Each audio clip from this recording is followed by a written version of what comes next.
Mari kita berdoa. Terima kasih Bapa, Engkau begitu baik. Sampai di tahun yang baru ini kami dipelihara sebagaimana kami ada, semua karena kasih karunia Tuhan semata. Bapa, tolong ampuni setiap kehidupan kami yang kami jalani sepanjang tahun yang sebelumnya. Banyak kali kami tidak sesuai dengan jalan kebenaran firman Tuhan. Kami menjalani kehidupan mayoritas seturut keinginan hati, pikiran, perasaan, emosi kami. Tolong ampuni kami ya Bapa. Kiranya Bapa di tahun yang baru ini kami dapat sepenuhnya berdedikasi untuk lebih mendekat kepada Tuhan, kepada firman. Engkau berkata, barang siapa mau mengikut aku, kami harus menyangkal diri kami, mengikuti Tuhan sambil memikul salib kami dan menuruti setiap jalan-jalan kehendak Tuhan dalam kehidupan kami. Bapa, anugerahkan kepada kami ketaatan yang seperti ini ya Bapa. Anugerahkan kepada kami penyangkalan diri yang seperti yang Kau inginkan. Walaupun perjalanan kami tidak sesuai dengan harapan keinginan kami, walaupun itu adalah perjalanan yang susah sekalipun, tapi kami mau lebih lagi mengasihi dan menuruti, mentaati setiap tuntunan Tuhan yang adalah firman Tuhan. Maka Bapa, mulai hari ini Bapa, tolong bangkitkan iman kami yang lemah, yang suam-suam kuku, yang hampir mati, yang sekarat ini ya Bapa. Bangkitkan kami oleh kuasa Roh Kudus Tuhan. Kiranya kami dianugerahkan kebangkitan rohani, roh yang menyala-nyala, yang sungguh-sungguh mengasihi Tuhan, melebihi dari tahun-tahun sebelumnya. Kami percaya Engkau yang memelihara seluruh aspek kehidupan kami. Kami mau menyerahkan ini semua ke dalam tangan Tuhan. Kami mau belajar untuk tidak khawatir, tapi berserah sepenuhnya kepada setiap jalan-jalan kehendak Tuhan. Tolong Bapa berbicara, tolong Bapa firman Tuhan berkuasa atas kehidupan pribadi, keluarga, seluruh aspek kehidupan kami, menguasai kami. Sehingga terang firman Tuhan yang menciptakan alam semesta, yang membangkitkan yang mati menjadi hidup, bahkan diberikan kelimpahan yang besar, ini dapat kami terima. Dalam nama Tuhan Yesus kami berdoa dan bersyukur. Amin. Selamat tahun baru. Shalom, apa kabar? Sudah setahun kita gak ketemu. Saudara rindu pelajaran Alkitab seperti ini, saudara? Rindu? Benar? Udah gak usah ditanya. Kan saudara ada di sini, artinya sudah terbukti saudara rindu. Ya. Kasih salam kiri kanan. Selamat tahun baru. Mari kita punya iman yang baru, yang meningkat, yang semakin kuat, dewasa. Karena kita harus menghadap Tuhan yang datang kembali. Oke, masih tema akhir zaman. Alkitab mencatat dengan rinci, dengan detil apa yang Tuhan lakukan. Ya, Tuhan adalah roh. Allah itu roh. Roh Kudus sama Allah Bapa, sama Yesus bukan terpisah-pisah, bukan berpribadi yang berbeda, tapi Roh Kudus itu sendiri adalah Tuhan. Ya, selamat tahun baru semua yang di Zoom, yang setia. Ya, Tuhan Yesus berkati dimanapun saudara berada. Bagi saudara di Zoom yang ada di Bandung, ya, diundang untuk hadir bersama-sama. Oke, nah apa pekerjaan Roh Kudus yang tidak boleh kita lewatkan? Sebelumnya, untuk kita bisa mengerti ini, sebelumnya kita perlu tahu apa itu Roh Kudus. Tuhan, saya udah tahu. Oke. Lalu penjelasan lebih detail lagi itu apa? Tuhan Yesus berkata, Allah itu roh. Ya, Allah itu roh. Oke. Nah, yang kita mau tekankan di sini poinnya, Allah sama dengan roh.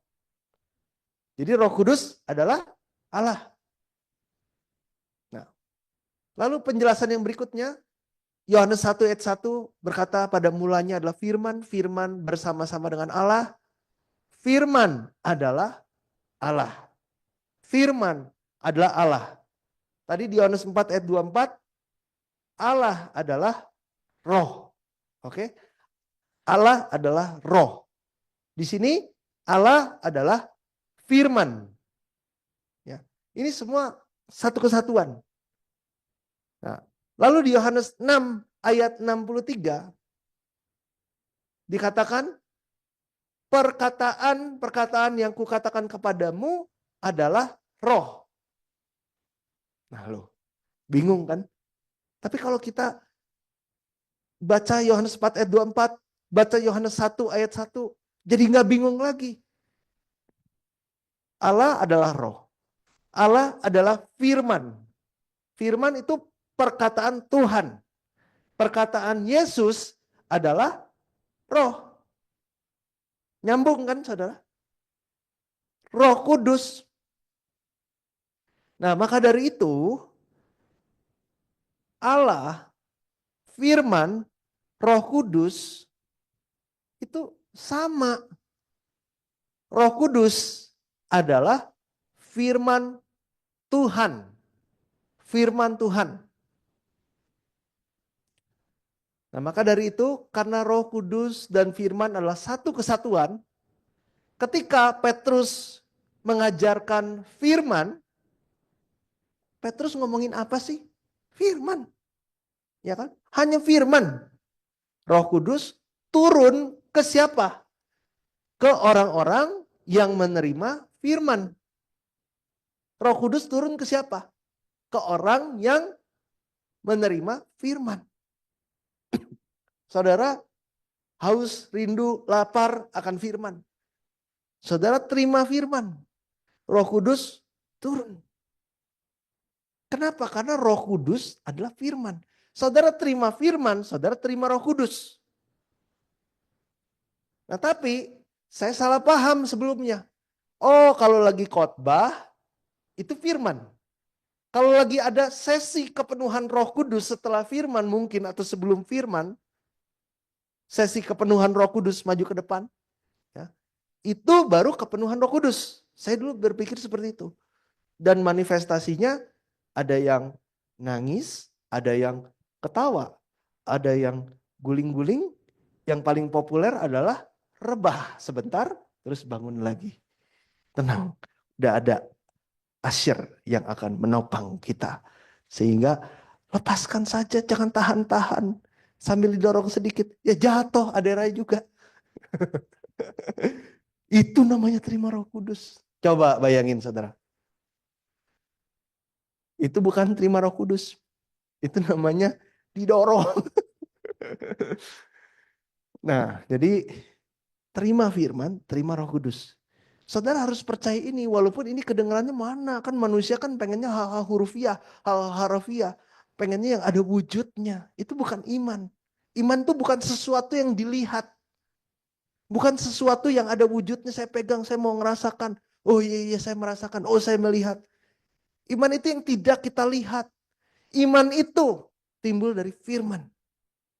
Nah, jadi kalau saudara terima firman saat ini di rumah, saat setiap kali kita beribadah, ya, selama itu firman ya, firman yang bukan perkataan manusia, tapi firman perkataan Tuhan ya Alkitab.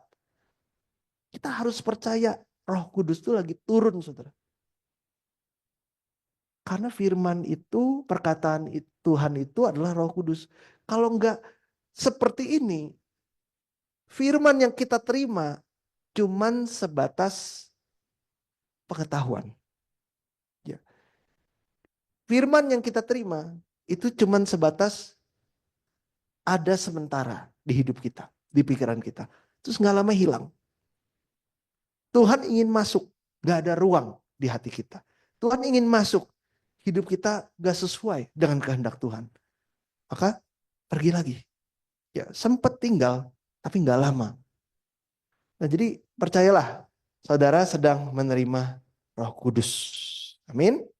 Yaitu firman. Itu definisi dari Roh Kudus. Manifestasi A, B, C, D, E, F itu kata manusia. Kata manusia. Mau sepopuler apapun manusia tersebut, Tapi itu bukan kata Alkitab. Ya, jadi kita harus bijaksana. Karena di 2 Korintus 11 ayat 3 sampai 4. 2 Korintus 11 ayat 3 sampai 4. Diperingati ada roh yang lain.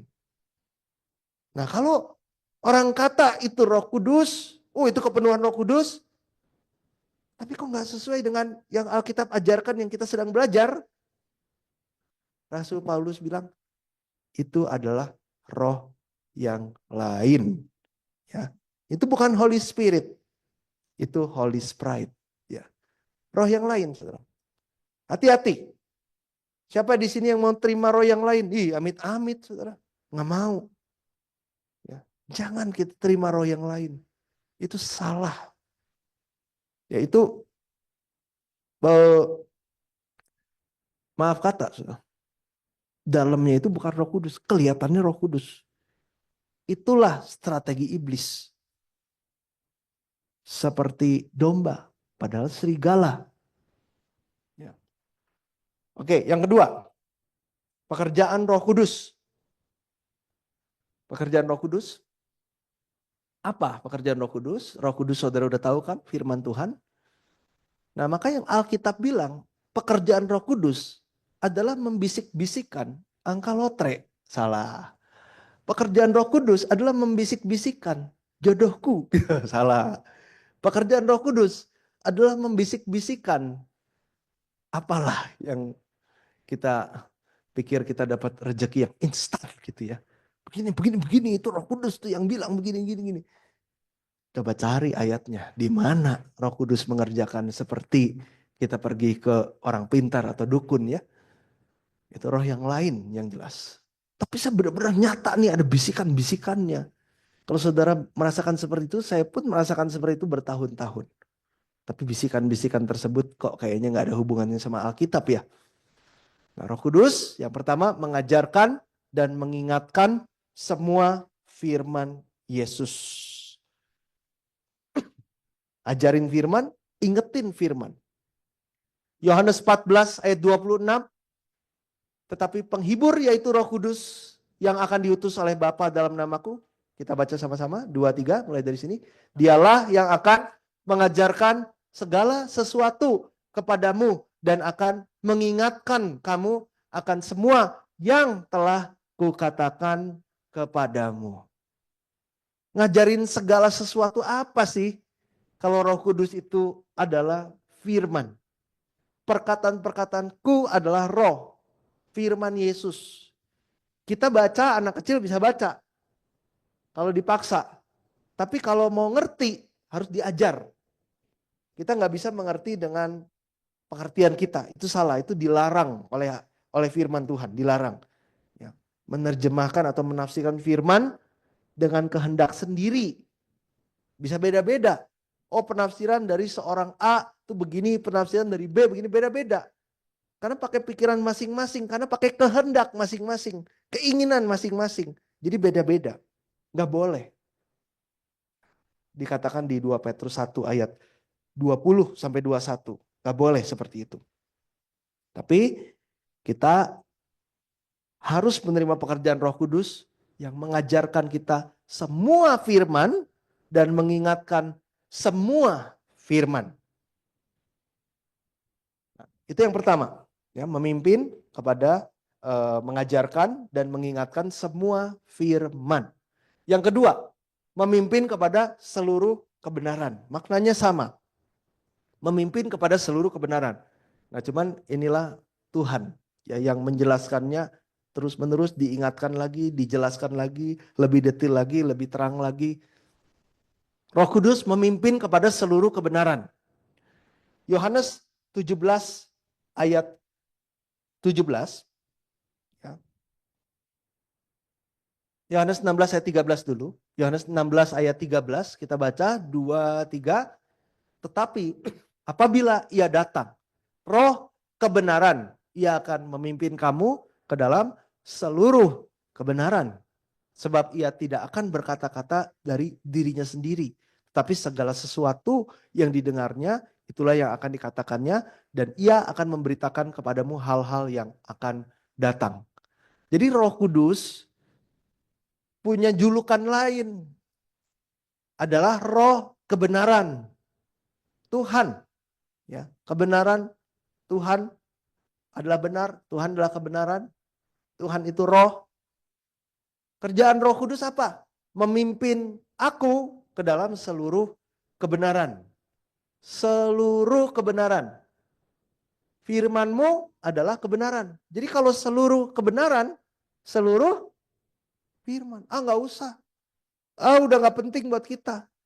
Lu ketinggalan zaman lu. Belajar perjanjian lama. Sudah digenapi. Ngapain harus digali lagi? Nah, jadi tugas Roh Tuhan memimpin kepada seluruh kebenaran.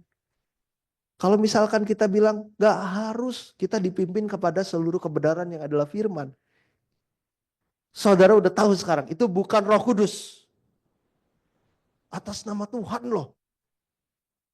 Hamba Tuhan loh. Ini Roh Kudus bisikin saya loh. Gak sesuai saudara. Itu roh yang lain. Itu jangan didengar. Roma 3 ayat 4. Ya. Allah adalah benar. Apa itu benar? Allah. Apa yang dimaksud dengan benar? Dalam segala firman-Mu. Jadi segala firman itu baru benar. Di luar dari segala firman itu gak benar. Ya. Itu bohong. Mau itu hal yang baik, perkataan yang baik, itu bohong. Itu sia-sia. Itu binasa. Tapi yang benar hanyalah segala firman. Gue udah benar, ngapain gue belajar Alkitab? Nah, orang berpikir punya kebenaran, tapi bukan kebenaran versi Tuhan. Kebenaran versi Tuhan segala firman. Siapa di sini yang sudah menerima, sedang benar dalam kebenaran? Apakah saudara sudah segala firman? Boro-boro, saudara. Makanya Allah adalah benar, manusia mah kagak gitu. Nah makanya kita yang enggak ini mau dibenerin sama Tuhan. Inilah kerjaan Roh Kudus. Menuntun kita kepada segala kebenaran. Ya. Seluruh kebenaran.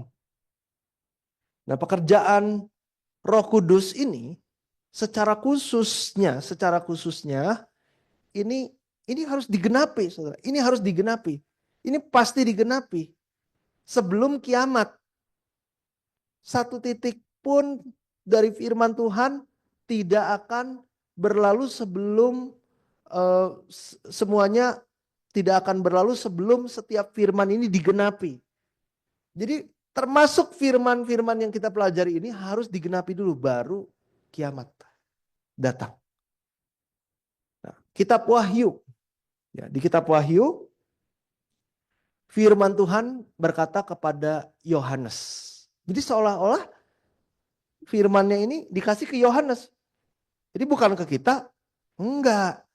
Ke kita. Ke Yohanes juga secara khusus ke kita umat kudus di akhir zaman.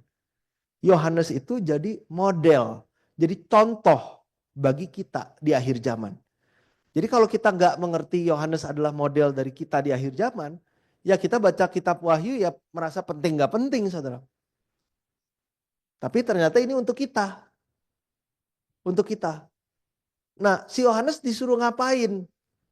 Disuruh ambil, ambil dan makan gulungan kitab yang terbuka. Jadi perintah Tuhan kepada Yohanes ini adalah perintah Tuhan kepada kita. Dikatakan di Wahyu 10 ayat 8. Ini perintah ya. Pergi, ambil. Ya, pergi, ambil. Ya, bukan diam di rumah. GoFood, GoSend gitu ya. Pergi datang. Datang dong. Ambil gulungan kitab yang terbuka di tangan malaikat yang berdiri di atas laut dan di atas bumi. Ini adalah karakter orang percaya yang dewasa. Kalau masih bayi itu, kalau nggak dikasih makan, dia bisa nggak makan, dia bisa mati. Jadi harus disamperin, harus disuapin. Tapi kalau yang imannya dewasa, itu harus pergi, harus ambil. Ya, jadi nggak bisa terus mau diservis, terus mau dilayani. Harus ada usaha, harus ada tindakan, harus ada langkah. Jangan jadi Kristen baby terus. Enak ya jadi baby dilayani terus. Pergi ambil gulungan kitab yang terbuka tangan malaikat yang berdiri di atas laut dan di atas bumi. Lalu di ayat 9, Yohanes pergi, dia minta, ya, terus dikasih, ambil, makan. Ia akan membuat perutmu terasa pahit, tetapi dalam mulutmu terasa manis seperti madu. Jadi ini adalah contoh model untuk kita di akhir zaman. Pergi, minta, ambil, makan kitab yang adalah Alkitab. Makan firman. Kan ini pekerjaan Roh Kudus. Memimpin kita kepada seluruh kebenaran. Mengajarkan seluruh, mengingatkan seluruh. Kata seluruh terus-menerus diulang. Nah, untuk menggambarkan ini, istilahnya tuh seluruh kitab dimakan. Ya kan? Nah, setelah dimakan, nggak selesai sampai situ, dikasih perintah. You harus bernubuat lagi kepada banyak bangsa dan kaum dan bahasa dan raja. Bernubuat lagi. Udah makan? Udah. Makan lagi. Sebelumnya udah. Terus makan. Tahu nggak lo? Yesus tuh udah disebarkan sampai ke suku-suku yang sebelumnya belum pernah disebarkan. Udah selesai tuh ayat. Beritakanlah Injil Kerajaan Allah kepada seluruh bangsa. Ya. Enggak saudara, belum selesai. Merasa sudah, lagi, nubuatkan lagi. Sesuatu yang sudah kita pikir disuruh menubuatkan lagi. Bernubuat apa? Gulungan kitab kecil yang terbuka yang adalah Alkitab. Kenapa disimbolkan sebagai gulungan kitab kecil yang terbuka? Karena kalau cuma makan gulungan kitab yang tertutup, tapi nggak terbuka, tertutup, maksudnya secara kiasan. Tertutup artinya, ya buat apa? Alkitab dicetak kepada seluruh bahasa, dikasih secara gratis. Dari sekian banyak yang dikasih secara gratis, mungkin kurang dari 1% yang baca. Tapi bari baca, bari ngerti. Tertutup. Bukan yang tertutup, yang terbuka. Yang terbuka. Terbuka. Ya. Mengerti. Yang diajarkan. Yang dimengerti. Maknanya. Nah ini disuruh bernubuat lagi kepada bangsa-bangsa. Jadi ada pekerjaan ini yang harus digenapi kan. Ya. Bernubuat lagi itu bukan cuma sekedar siapa di sini yang mau menerima nubuatan-nubuatan. Hai kamu yang di situ, jodohmu berinisial apa? Hai kamu, saya tahu kamu sedang dalam kesusahan, kamu usaha ini, kamu akan berhasil. Ya. Itu nubuat ya. Ini kita bicara nubuat itu apa? Nubuat firman. Jadi kalau pendeta main nubuat-nubuat, apa yang Alkitab bilang bernubuat apa? Di akhir zaman bernubuat Alkitab. Tapi kita sukanya yang model-model kayak kedukun gitu. Apa yang dinubuatkan? Masa depan ya, tentang aku kedagingan, keinginan dan sebagainya. Tapi yang berbicara bernubuat ini adalah ya di ayat sebelumnya dong. Ya kan? Wahyu 10 ayat 1 sampai 10 yaitu topiknya adalah gulungan kitab yang terbuka dan ini harus dinubuatkan.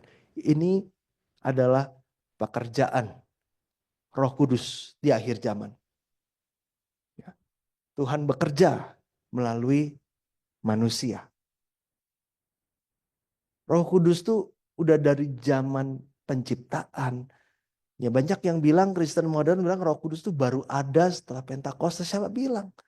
Roh Kudus udah dari zaman penciptaan. Udah dari zaman Kejadian 1 ayat 2 ayat seterusnya. Itu pekerjaan Tuhan adalah roh. Tuhan yang gak ada wujudnya ini, dia pakai manusia. Makanya para hamba-hambanya, para nabi, ya contoh seperti Adam seperti Nuh seperti Abraham Ishak, Yakub, Yusuf, Musa, diteruskan kepada Yosua, zaman hakim-hakim, zaman raja-raja, ada banyak nabi-nabi. Itu kan Tuhan bekerja terus, Tuhan adalah roh, Tuhan adalah Roh Kudus. Roh Kudus baru ada, baru lahir di zaman Pentakosta. Itu salah kalau ujian. Tuhan tuh roh, Tuhan tuh udah ada dari sebelum kekalan, dari sebelum penciptaan Tuhan udah ada. Jadi Tuhan adalah roh, Roh Kudus sudah ada dari dulu. Tuhan Yesus sudah ada dari dulu. Ya kan? Jadi tolong definisi Roh Kudus ini harus kita perbaiki, Saudara. Harus kita perbaiki. Ini pekerjaan Roh Kudus. Yohanes adalah seorang manusia. Adalah contoh umat kudus di akhir zaman. Seperti para rasul. Para rasul manusia biasa. Backgroundnya banyak yang gak benar. Backgroundnya banyak yang gak berpendidikan. Tapi Roh Kudus memenuhi mereka. Sehingga mereka dipenuhi oleh Roh Kudus. Mereka menyaksikan Injil. Ini terulang pekerjaan Tuhan ini, saudara. Tapi ini pekerjaan yang progresif. Bukan Kristen progresif ya. Dengar kata progresif langsung, sesat. Ini kan pekerjaan Tuhan yang sebelumnya nggak ada terus jadi ada gitu. Progresif di dalam Alkitab, bukan progresif mengikuti zaman. Jadi Kristen gereja nggak karuan, jadi kayak terlalu gimana ya, ngikutin zaman, jadi lama-lama ya dugem aja gitu ya. Bukan seperti itu. Bukan, kalau itu sih bukan progresif namanya. Jangan sebut Kristen progresif, itu sebutnya Kristen sudah tersesat, saudara. Yang gak ada di Alkitab, diada-adakan. Kalau kita kan hanya kembali ke Alkitab, kembali ke ayat-ayat. Tapi ini adalah pekerjaan yang khusus di akhir zaman. Kita sebutnya progresif. Cuman jangan anggap ini aliran Kristen progresif yang sedang viral waktu dulu ya. Bukan. Nah, jadi kalau Tuhan bekerja, ya adalah Roh Kudus bekerja lewat rasul-rasul. Rasul-rasul itu sama dengan pekerjaan Tuhan, pekerjaan Roh Kudus. Mereka cuman bejana tanah liat. Mau dibentuk petot ke sini, petot ke situ, mau bentuk apapun.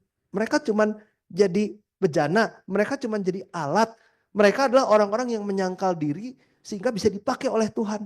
Kamu ke sini, ke situ, ke sini ngomong A, B, C. Mereka cuman hanya melakukan itu. Tapi di balik itu semua Tuhan. Di balik itu semua adalah Roh Kudus. Nah, jadi saudara bayangkan gereja mula-mula setelah wujud Tuhan Yesus yang menjelma menjadi manusia ini sudah kembali ke sorga. Bukan berarti Tuhan lagi bobo, lagi istirahat, lagi dipijitin oleh malaikat gitu. Bukan. Tuhan adalah wujud roh sedang terus bekerja dengan lebih kuat, lebih hebat lagi. Dan skalanya dulu kalau Tuhan Yesus datang Israel saja, ini skalanya sampai ke seluruh dunia melalui gereja mula-mula, mulai rasul-rasul, mulai dari rasul-rasul sampai ke jemaat-jemaat. Jemaat-jemaat kudus. Itu dibalik itu Roh Kudus yang bekerja. Ya kan? Nah, akhir zaman seperti itu. Seperti itu. Yohanes simbol umat kudus. Jadi saudara jangan pikir, Roh Kudus, saya melihat terang di sini, nuntun saya ke sini kayak GPS kayak gitu-gitu. Jadi jangan mistis-mistisan begitu, saudara. Roh Kudus bukanlah sesuatu yang mistis. Roh Kudus adalah firman Tuhan. Oke? Nah, jadi Tuhan bekerja melalui hamba-hambanya. Khususnya di akhir zaman, ya hamba-hamba Tuhan di akhir zaman. Itu pekerjaan Roh Kudus di balik itu. Oke? Jadi bukan yang spektakuler. Oh, lihat di IG ya. Hadirilah. Kuasa Roh Kudus yang ajaib yang akan membuat mujizat yang unik yang belum pernah terjadi. Yang berat akan dilangsingkan, yang pendek akan nambah berapa senti. Mujizat yang luar biasa. yang punya beban apapun akan diselesaikan. Begitu Roh Kudus menjamah, saudara cek di mobile banking, bener, saldonya nambah. Aneh-aneh aja itu ya. Yeskiel 3 ayat 1-3. Firman-Nya kepadaku, hai anak manusia, makanlah apa yang engkau lihat di sini. Makanlah gulungan kitab ini. Pergilah, berbicaralah kepada kaum Israel. Ya. Yeskiel dapat penglihatan, ini ada kitab nih, Alkitab. Makan. Kiel, makan kiel. Blep. Ya. Habis itu, lu pergi. Berfirman kepada kaum Israel. Berfirman apa? Isi dari kitab ini, saudara. Alkitab. Maka kubukalah mulutku dan diberikannya gulungan kitab itu. Kumakan lalu firmannya kepadaku. Hai anak manusia, makanlah gulungan kitab yang kuberikan ini kepadamu dan isilah perutmu dengan itu. Lalu aku memakannya dan rasanya manis seperti madu dalam mulutku. Demikianlah Yeskiel menjadi lambang bagimu. Lambang bagimu, bagi kalian maksudnya. Yeskiel itu menjadi lambang bagi umat Tuhan. Contoh, tepat seperti yang dilakukannya, kamu akan lakukan. Jadi bukan cuma Yeskiel aja yang terima gulungan kitab ini, yang melakukan firman ini. Dia jadi contoh supaya yang lain ngikutin gitu. Jadi kayak contoh instruktur senam. Kalau si Yeskiel begini, yang ngikutin kalian. Bukan cuma nonton gitu. Nah jadi Yeskiel jadi contoh bagi umat Israel. Makanya Yeskiel adalah contoh bagi kita juga kan. Kita kan gak peduli sama Yeskiel. Cuman cukup tahu aja gitu. Padahal kehidupannya, yang dilakukannya, yang difirmankannya, yang disampaikannya ini kita harus ikutin kalau kita betul-betul umat Tuhan. Sama halnya dengan Yohanes tadi. Nah, Tuhan Yesus bilang, Injil Kerajaan Allah akan diberitakan ke seluruh bangsa. Ya, baru kiamat. Matius 24 ayat 14. Matius 24 ayat 14. Siapa yang berpikir Matius 24 ayat 14 ini sudah digenapi. Injil Kerajaan Allah akan diberitakan, diserukan ke seluruh bumi, ke seluruh bangsa. Kenapa saudara nggak angkat tangan? Bukankah Injil ini udah sampai Papua, Injil ini udah sampai Afrika, apalagi sekarang zamannya internet, ya orang yang agamanya bukan Kristen karena zaman COVID, jadi belajar sosmed, jadi dikasih kesempatan untuk mendengar tentang Tuhannya orang Kristen. Nah, Injil Kerajaan Allah orang berpikir cuman sekedar, tahu nggak 2000 tahun yang lalu ada seorang yang ternyata itu adalah Mesias, Tuhan menjelma menjadi manusia, hidup, mati, bangkit bagi kita sehingga kita selamat. Percaya nggak? Amin nggak? Amin. Oke. Injil Kerajaan Allah sudah sampai kepadamu. Terus misalkan saya pergi ke negara komunis gitu, saya punya jiwa martir gitu ya. Kasihan nih orang-orang komunis belum pernah ngedengar nih. Saya udah siap mati nih demi Tuhan. Teriak-teriak di alun-alun. Tuhan Yesus juru selamat, percayalah, maka kamu akan selamat. Wah, ditangkap terus intinya saya disetrum mati. Amit-amit, ini cuma contoh ya. Berarti Injil Kerajaan Allah sudah disampaikan nggak di alun-alun negara komunis itu? Belum. Belum. Injil Kerajaan. Apa itu Injil Kerajaan?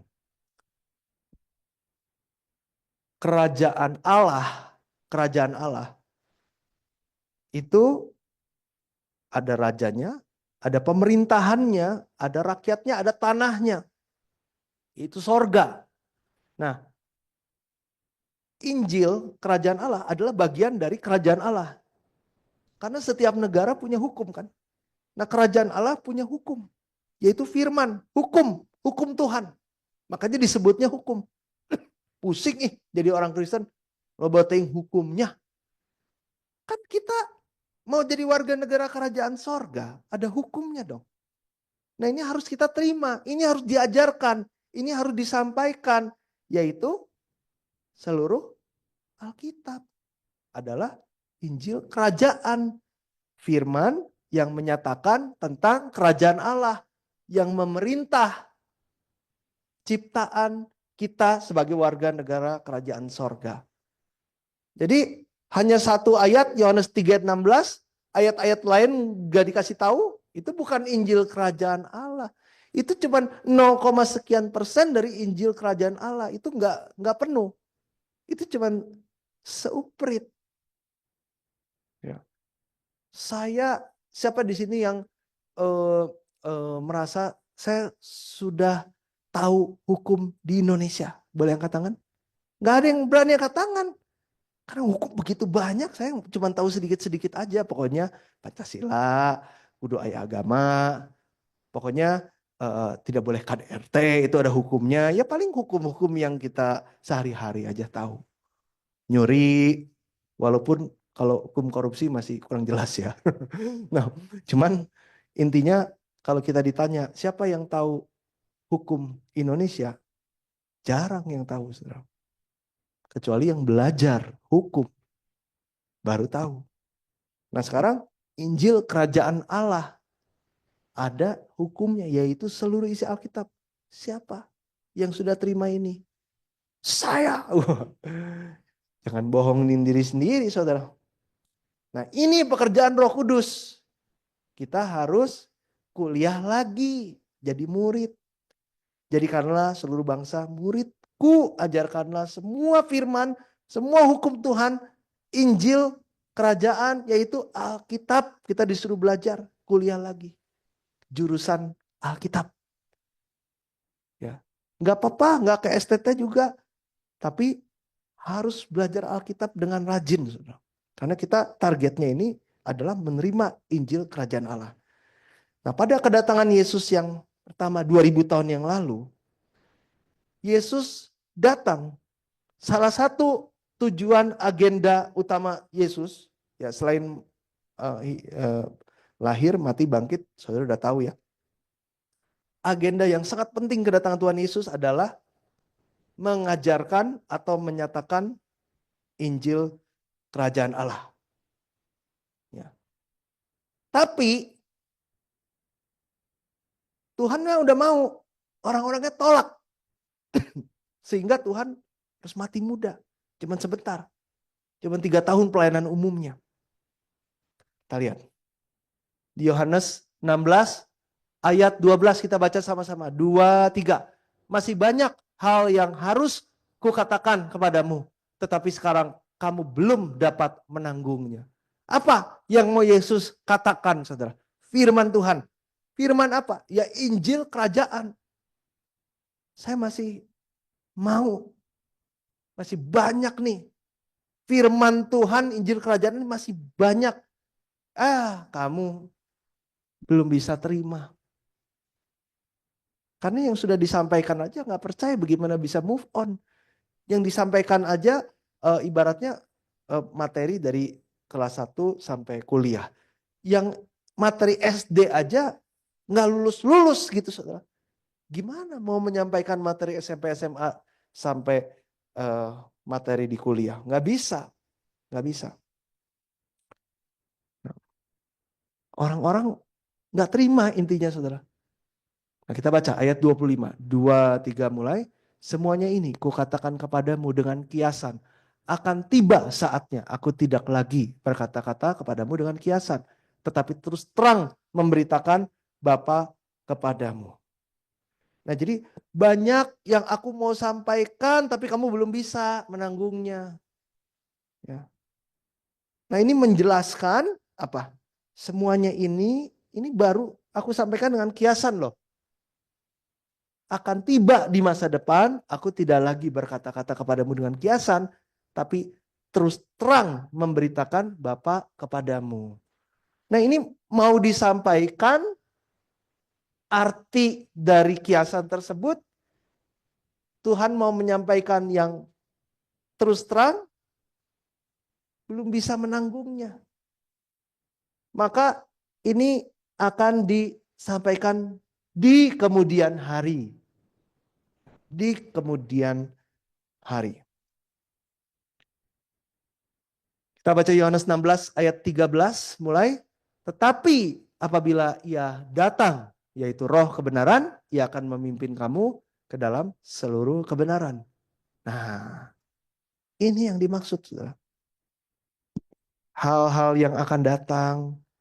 Ini mau dikasih tahu, orang-orang nggak bisa. Belum bisa menanggungnya. Seluruh kebenaran ini belum bisa.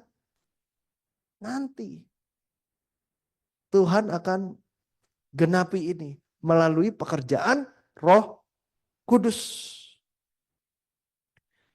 Nah, jadi kalau kita udah mengerti ini, saudara, ini yang Roh Kudus kerjakan. Ini adalah pimpinan Roh Kudus. Pertanyaannya ke diri kita, apakah kita sedang dipimpin oleh Roh kebenaran, Roh Kudus? Apa tanda kita sedang dipimpin oleh Roh Kudus?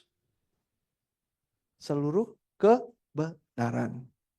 Tandanya saudara belajar Alkitab yang penuh. Oh, Roh Kudus, aku bersyukur Engkau memimpin aku sampai detik ini. Aku sehat, walafiat. Aku bisa makan sehari 2-3 kali. Aku bisa bayar segala macam kebutuhan listrik, air, ya, biaya-biaya ini itu. Tak pernah kekurangan.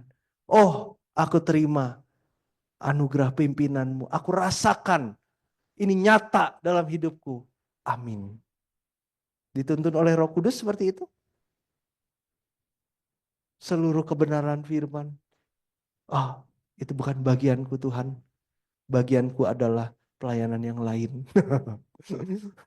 Tuhan nggak menuntun aku suruh belajar Alkitab kayak kuliah lagi.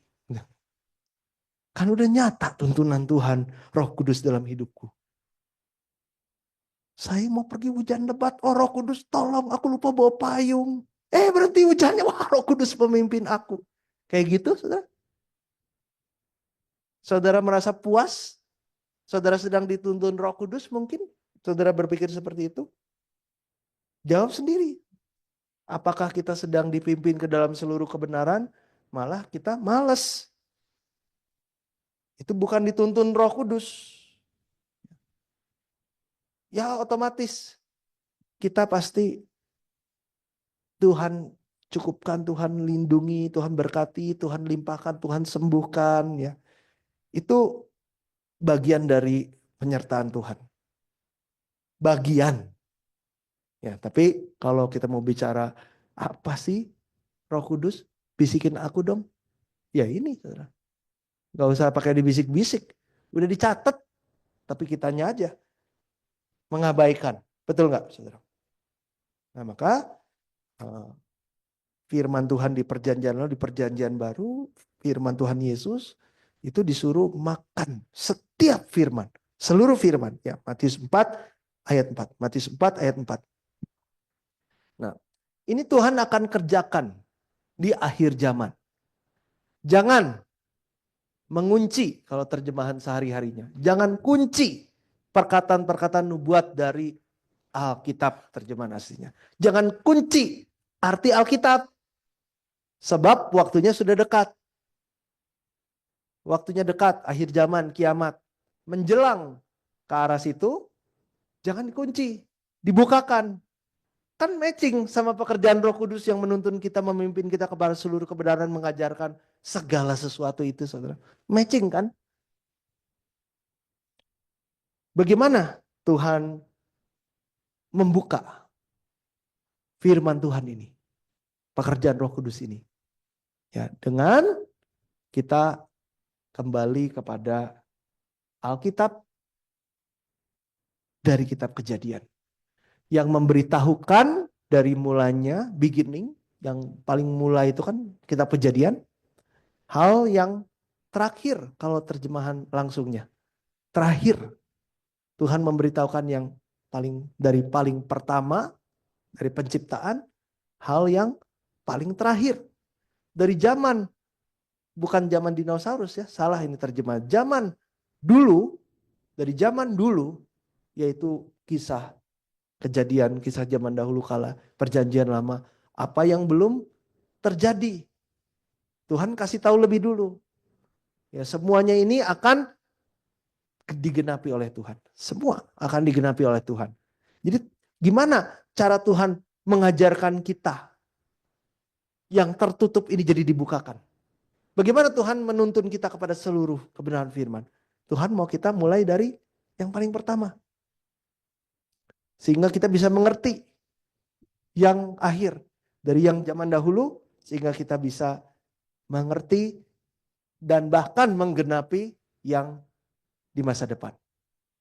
Ya, ini kalau bahasa Inggrisnya lebih tepat. Beginning and ancient times, zaman dulu yang belum terjadi.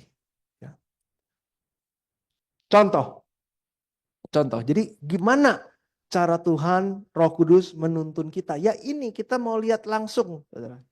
Ini kalau saudara yang betul-betul percaya ini, perhatikan ini, saudara sedang dipimpin oleh Roh Kudus. Kan Roh Kudus pengen kasih ajarin kita semuanya.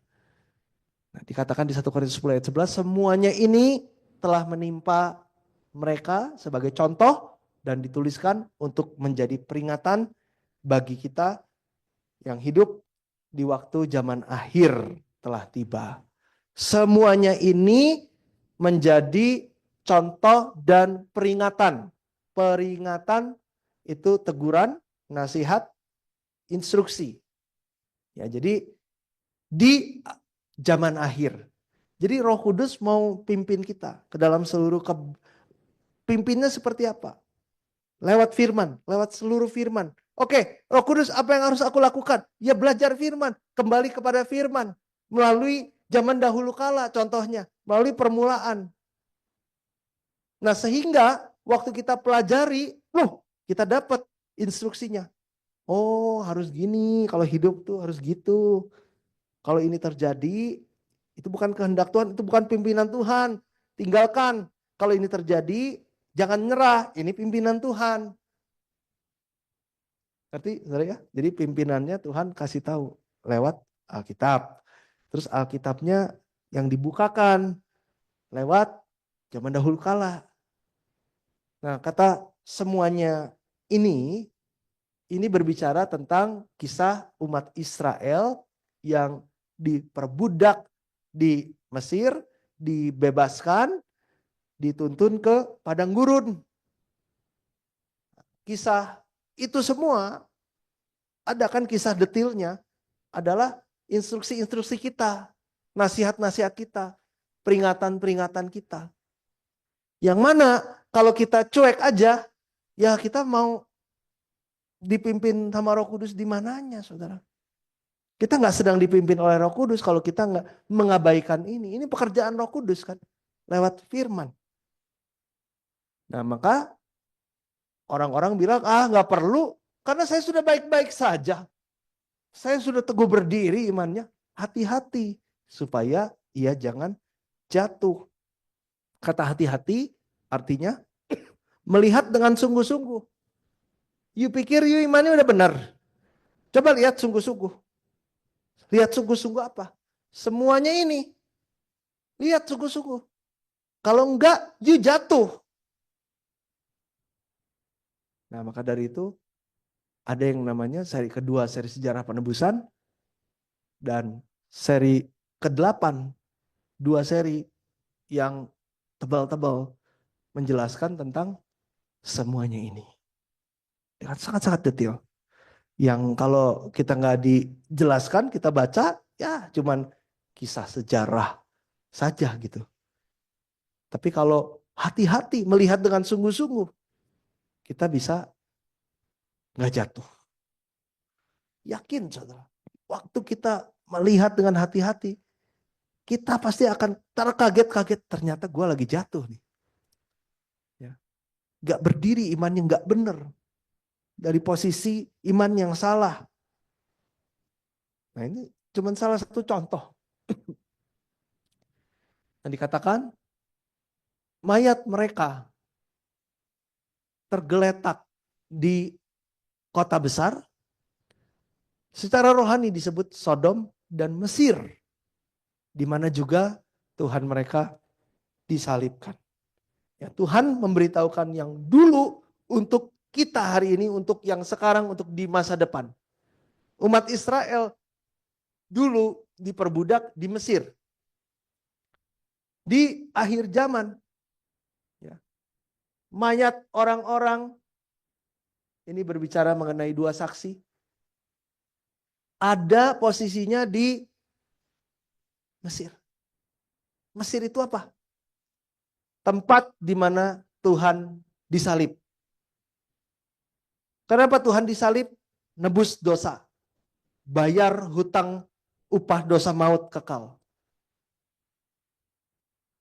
Mesir adalah tempat berdosa. Mesir adalah dunia akhir zaman yang sedang kita hidupi sekarang. Umat Tuhan diperbudak di Mesir. Ditahan di Mesir, diikat di Mesir. Kita sebagai umat Tuhan yang ada di dunia yang berdosa seperti ini, Bandung, seluruh dunia, manapun, itu bagaikan Mesir di mata Tuhan yang adalah tempat berdosa, yang bagaikan kota besar, yang bagaikan Sodom. Ini semuanya tempat nggak benar semua.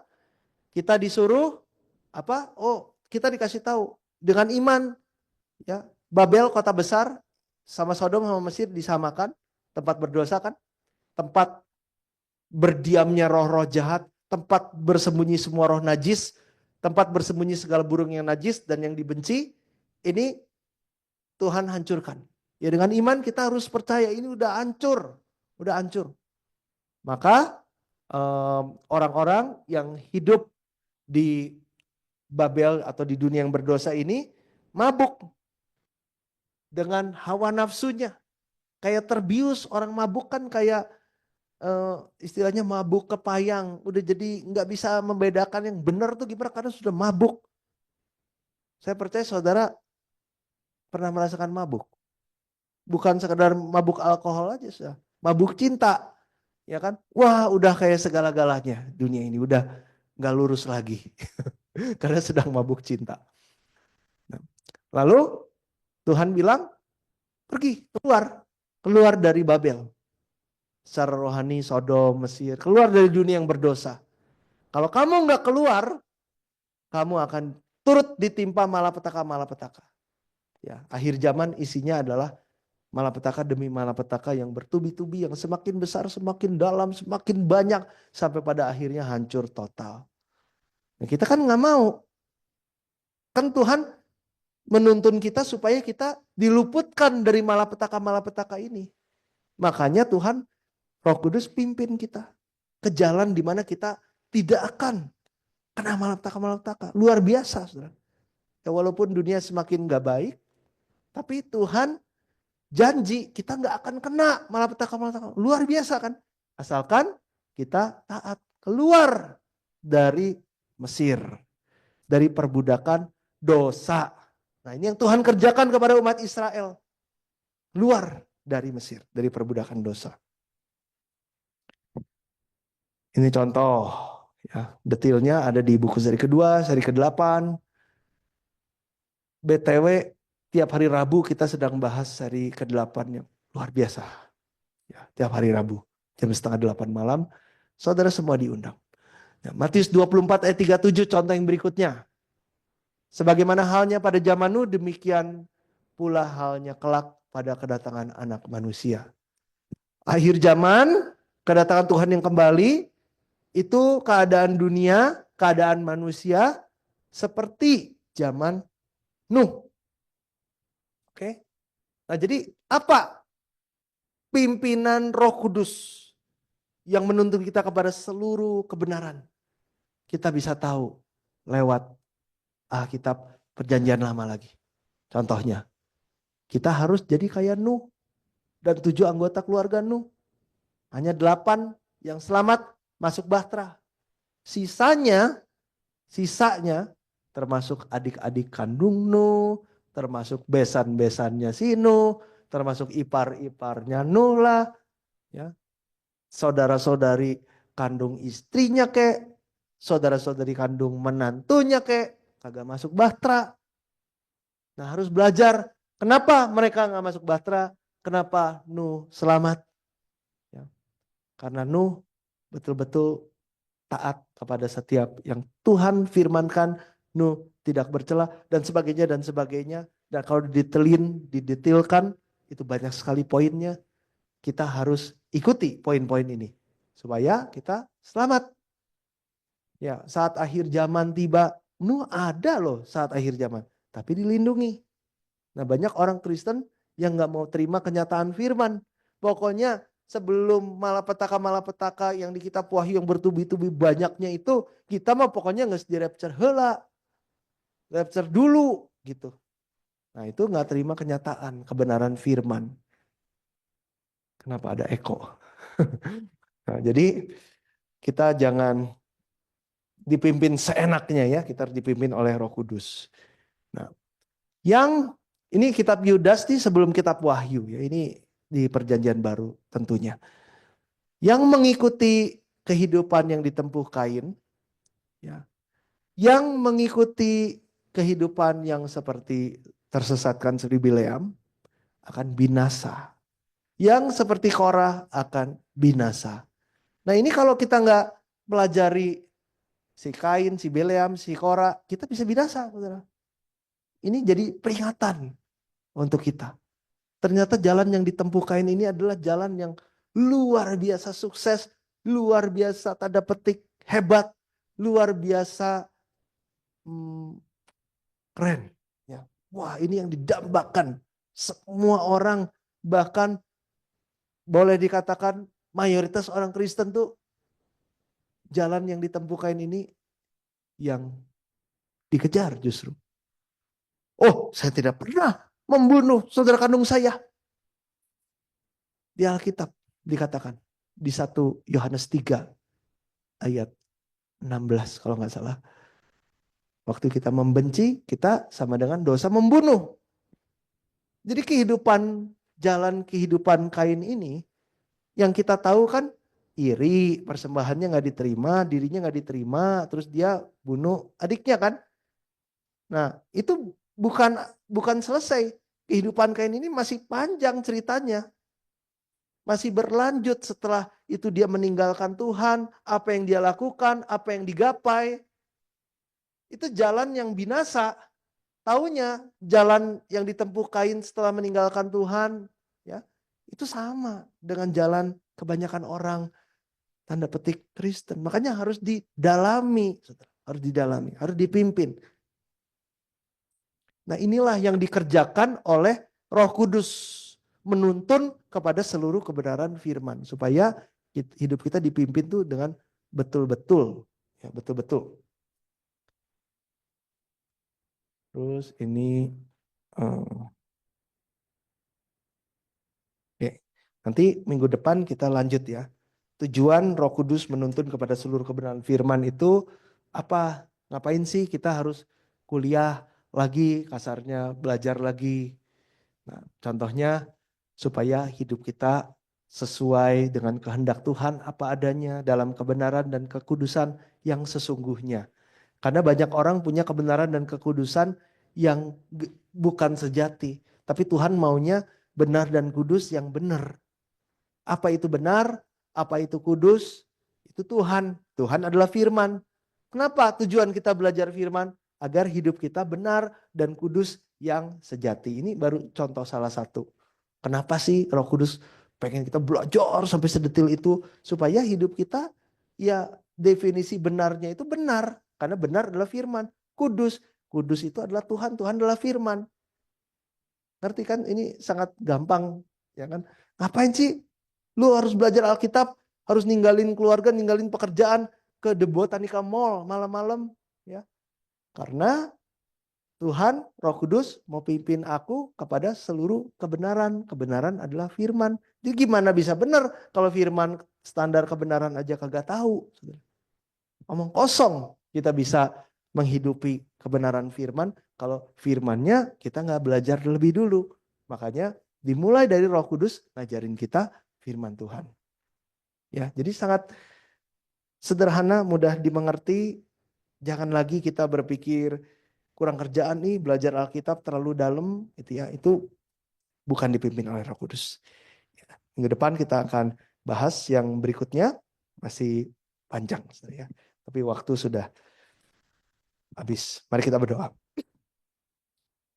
Bapak, terima kasih banyak Bapak untuk tuntunan Roh Kudus dengan nyata Kau anugerahkan kepada kami.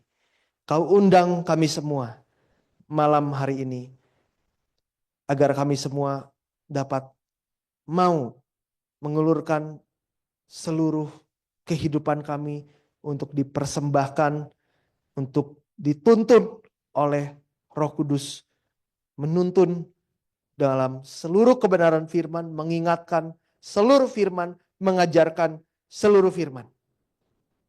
Biarlah Bapa, tidak ada satupun dari kami yang mengeraskan hati kami, yang tidak mau dituntun oleh kebenaran firman Tuhan, agar hidup kami benar, berkenan di mata Tuhan. Kiranya Bapa, dalam diri kami yang sering kali melawan, tidak mau, malas, bertentangan dengan tuntunan Roh Kudus, biarlah kehidupan kami yang mendukakan Roh Kudus ini ya Bapa, dapat dimatikan di kayu salib bersama dengan Kristus. Sehingga kami semua dapat bangkit dalam kehidupan yang baru. Yang sepenuhnya kami sudah dianugerahkan sejelas-jelasnya. Roh Kudus yang memimpin kami sudah diberikan kepada kami. Biarlah kami tidak mendukakan dan mengecewakan Tuhan, tapi kami mau menerima tuntunan yang adalah berkat terbesar di akhir zaman ini ya Bapa. Biarlah kami menjadi seperti Nuh rohani yang mau dituntun oleh Roh Kudus, oleh firman Tuhan. Tolong anugerahkan kepada kami segala yang kami perlukan Bapa, agar kami dapat rajin belajar, haus dan lapar, berapi-api, mengerti, mengenal firman Tuhan lebih dalam dan lebih dalam setiap harinya, dan anugerahkan kepada kami agar kami dapat melakukannya, menggenapinya, sehingga kami semua dapat menghasilkan buah yang matang di hadapan Tuhan, yang berkenan di hadapan Tuhan, yang dipanen dan masuk ke lumbung sorga kekal. Bapak tolong sertai, berkati, lindungi, berkati kami semua ya Bapak, dengan berkat rohani ini maupun berkat jasmani kepada pribadi, keluarga, rumah tangga, pekerjaan, usaha, sekolah, anak-anak, keluarga besar kami ya Bapak. Tolong Bapak anugerahkan kepada kami, sehingga kami bukanlah menjadi orang-orang yang menerima malapetaka di hari akhir. Tapi kami semua dibebaskan, diluputkan dari malapetaka besar yang sudah Tuhan janjikan kepada kami semua. Bagi kami semua yang sungguh-sungguh menerima pekerjaan tuntunan dan menghidupi pekerjaan Roh Kudus ini dalam kehidupan kami. Kami yang tidak sanggup, sepenuhnya kami berserah kepada Tuhan. Sepenuhnya kami memohon kepada Tuhan. Kami percaya Bapak Engkau mendengarkan doa seruan kami ini ya Bapak, dan Kau anugerahkan kepada kami. Sehingga kami semua dapat menjadi umat Tuhan yang sepenuhnya mengikuti tuntunan Roh Kudus sampai kami semua masuk ke dalam kerajaan sorga, menerima berkat terbesar di akhir zaman, diubah hidup-hidup masuk ke dalam kerajaan sorga. Pada sangkakala yang terakhir, dalam sekejap mata, biarlah berkat anugerah besar ini diberikan kepada kami, dan kami dapat terus-menerus menjaganya ya Bapa, sampai ini semua digenapi dalam kehidupan kami. Bapak, kami berdoa untuk setiap semua yang melayani, tolong Bapak berkati dengan kesehatan, dengan hikmat, dengan kesuksesan, dengan kelancaran yang penuh, agar kami semua dapat terus dipakai oleh Tuhan untuk melakukan pekerjaan Roh Kudus, amanat agung di akhir zaman, agar Injil Kerajaan Allah dapat diserukan sampai ke ujung bumi. Dalam nama Tuhan Yesus, kami berdoa dengan penuh ucapan syukur. Amin. Bapa kami di sorga, dikuduskan namamu, datanglah kerajaanmu, jadilah kehendak-Mu. Di bumi seperti di sorga, berikan kami hari ini makanan kami secukupnya, ampunilah kesalahan kami. Seperti kami juga mengampuni orang yang bersalah kepada kami. Dan janganlah membawa kami ke dalam pencobaan, tetapi lepaskanlah kami dari paling jahat, karena Engkau yang punya kerajaan, kuasa, dan kemuliaan sampai selama-lamanya. Amin. Kita berikan kemuliaan untuk Tuhan. Terima kasih yang di Zoom. Sampai jumpa lagi.